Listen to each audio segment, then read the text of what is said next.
Marcoleta is recognized. Salamat, Mr. Chair.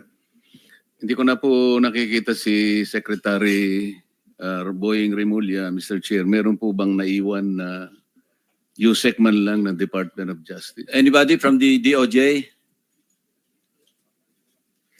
Wala si PG. Padulyon ngayon.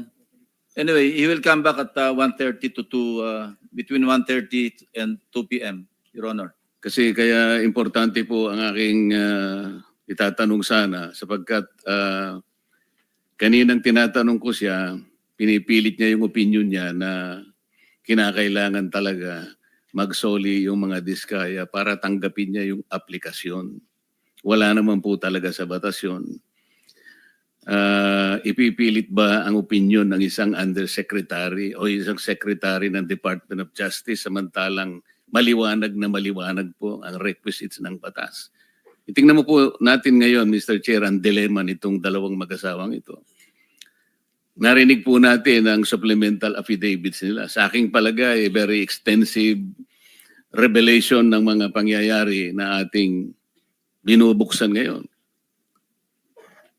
Ngunit dahil nga nagpahayag kayo ng opinion ninyo, ito po yung kanina pa pinipilit ko na parang na-discredit na sila kasi kung ikukumpara sila kay Bryce Hernandez, mas kapani-paniwala si Bryce Hernandez. Masasakripisyo ngayon, whatever is the quality o madidiminis ngayon ang veracity ng kanilang testimony.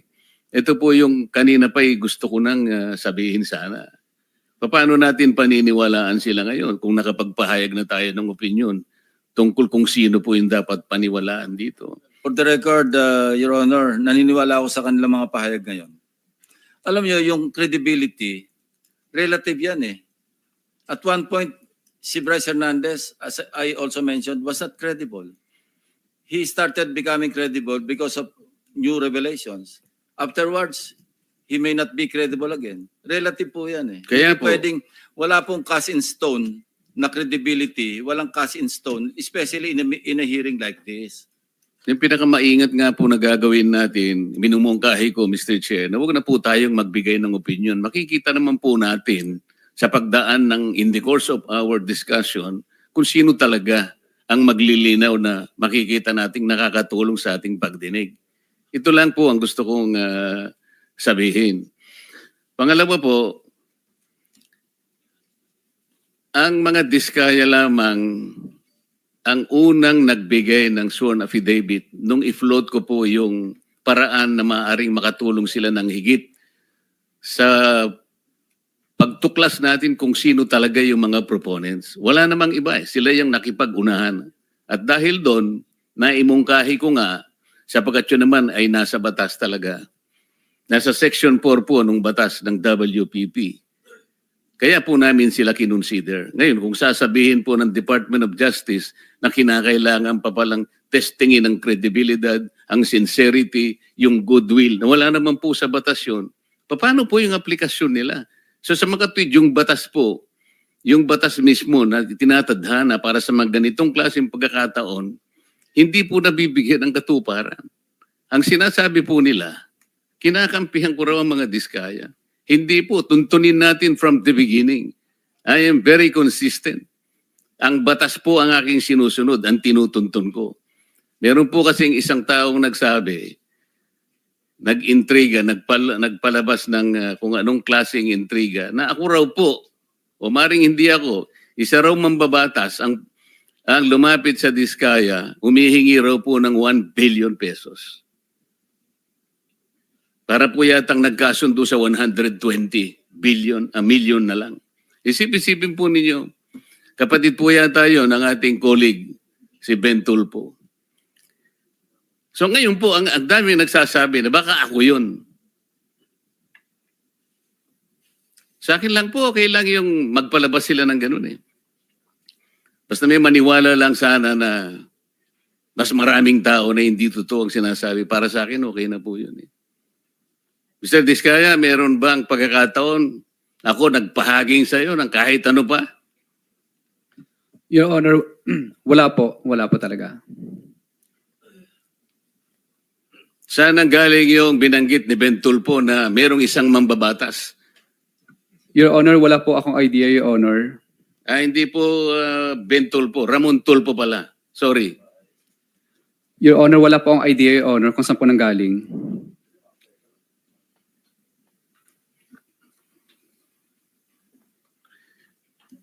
Balik po tayo dun sa sistema na gusto kong maging daan para maayos natin sa pamagitan po ng pagdinig na ito. Secretary Bunuan o kaya si Yusek Kati, kung sino man po ang pwedeng sumagot sa inyo. Natukoy na po natin kanina yung taba ng budget na halos 1 trillion pesos ay talagang naidagdag sa budget na hindi naman kailangan. At ngayon po, ito yung ating pinagtatalunan. Sino po bang may kagagawan kung bakit lumubo ng ganito ng budget na hindi naman natin kailangan? Halimbawa po, yung mga party list, Yusek Kati or Sec Bunuan, meron kayong code 160. Magkano po ba yung binibigay nyo sa mga congressmen na party list? Magkano po ba yung nakatoka para sa kanila? Your Honor, I think we are locating 160 billion per party list. 160 million, Your Honor. Sa party list po yun. Party list, Your Honor. Yung regular po na congressman. The regular congressman, the allocation is based on a formula that we have already agreed. Average po. Well, Kasi 300 something congressmen. Tama bang i-assume na mag-average sila ng 1 billion bawat isa? 1 billion, Your Honor. Sorry.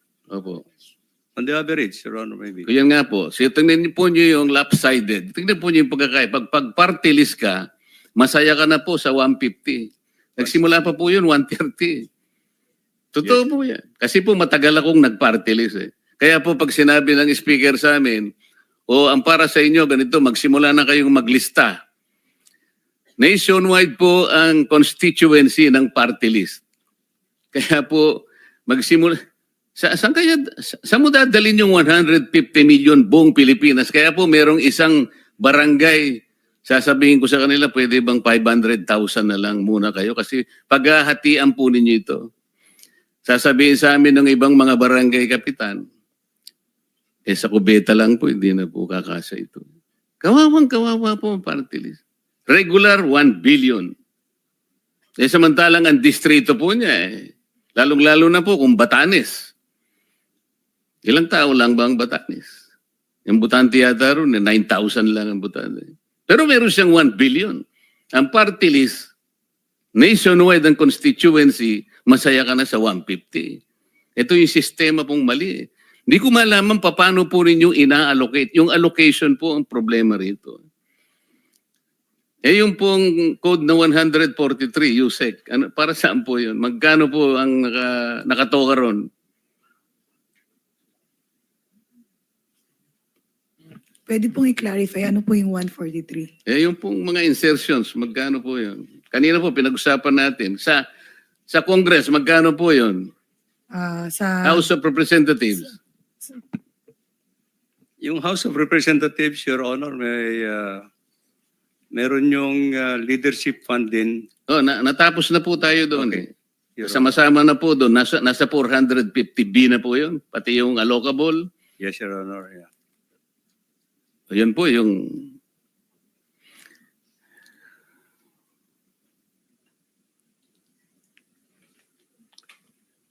Mr. Bryce Hernandez, para naman hindi naman ako masiro, gusto rin kitang tanungin. Kahit sinabi ng chairman nung isang nakaraang pagdinig na na-exasperate na sa iyo, sinabi sa iyo, incredible ka talaga. Kasi hirap mo talagang paniwalaan. Pwede mo bang bigyan kami ng estimate sa flood control projects lang, 2023 to 2025, magkano yung value ng lahat ng flood control projects sa Bulacan? Sa distrito mo lang, yung first engineering district. Mabilis pong computation siguro. More or less po, kung 10 billion po yun, Ang total na halaga lang po talaga nun is mga 3 billion lang po, Your Honor. Kasi yun lang po talaga yung ginagamit nating pang budget para sa construction po mismo. Sino po ang... Nagbanggit ka kasi ng dalawang kasama namin dito. Ibig mo sabihin, walang mga congressmen na involved? Meron po, Your Honor. Nabanggit ko na din po kanina, Your Honor. Wala kasi ako kanina. Pwede mo bang ulitin? Ah, Ang sinasabi kong involvement, yung katulad na binanggit mo sa dalawang kasama namin dito, humihingi rin ng porsyento. opo, Your Honor. 25% po. Sino-sino sila? Si Kong Zaldi ko po. Hindi, sa Bulacan ang sinasabi ko eh. Nabanggit mo na si Saldi kanina. Isa mismong First Engineering District ng Bulacan. Your Honor, ang kausap po, ang Congress po namin doon nung 2022-2025, si ano po, Kong Boy Cruz.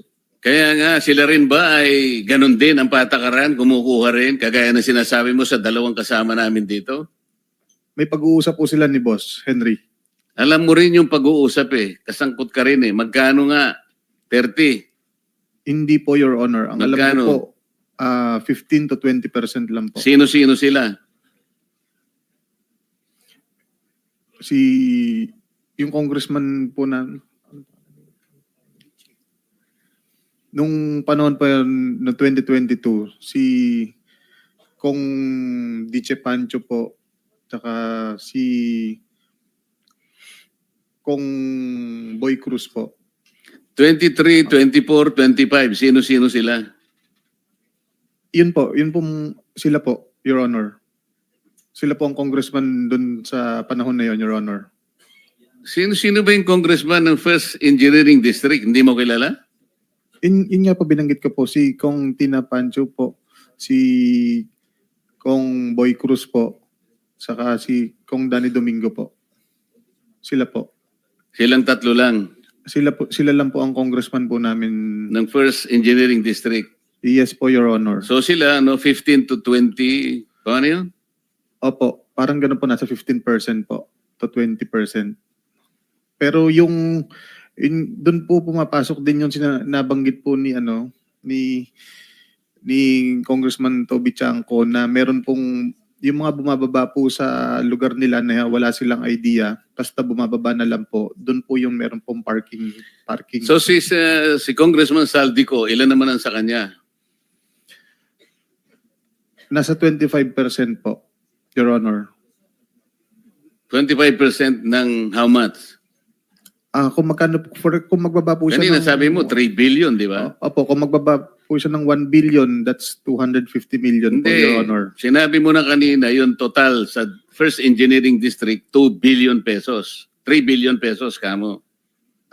Example lang po yun, Your Honor, na yun lang po yung magagastos sa actual construction po, Your Honor.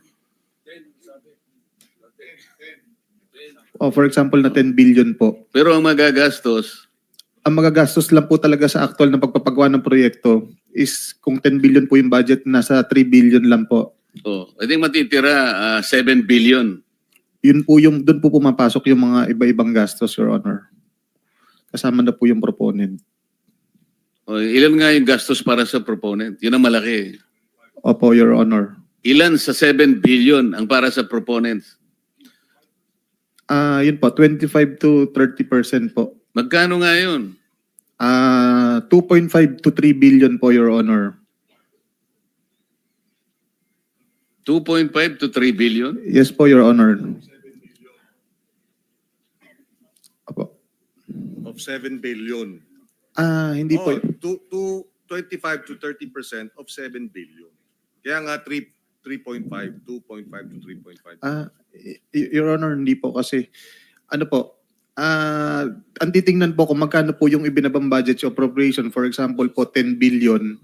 Kukunin po dun sa 10 billion yung 30% po. So that's 3 billion po. Yun po yung proponent po. Sa buo. Opo, Your Honor. So yung proponents, 3 billion. Opo, in short, 30% po kung magkano po yung ibababa. Hindi tayo nagkakaintindihan. Gusto ko kasing makwenta ilan lahat ang napunta sa mga proponents na sinasabi mo. Sabi mo, merong congressman, tapos isinama mo si Saldico, tapos meron ka sinabi ritong dalawa sa amin. Ilan ba yon sa kwenta mo? Your Honor, ang congressman po na regular namin, iba po sa party list. Magkakaiba po sila, hindi po sila pare-parehas Kaya ng nga, gastos. ilagay mo na lang kamo. Sinabi mo nga 15 to 20% eh. O ilan sila? 3, 4, 5? Ilan ba? Tatlo, bali, regular na congressman po namin 3. Tapos may mga iba, marami pong nagpapababa ng pondo sa amin, Your Honor. Iba-iba po. Hindi lang po, senador at party list. Kaya nga gusto ko lang bigyan mo kami ng idea magkano talaga between 2023 to 25, sinabi ko na sa iyo, ang napunta sa mga proponents lang para magkaroon kami ng idea kung magkano ang nawawala. Your Honor, wala po akong exact figure kasi kung magkano po ang napuntang bumabang budget 2022 to 2025. Kaya po nagbibigay po ako ng example na kung ang bumaba po doon is 10 billion, 30% po approximately ang napupunta sa proponent po.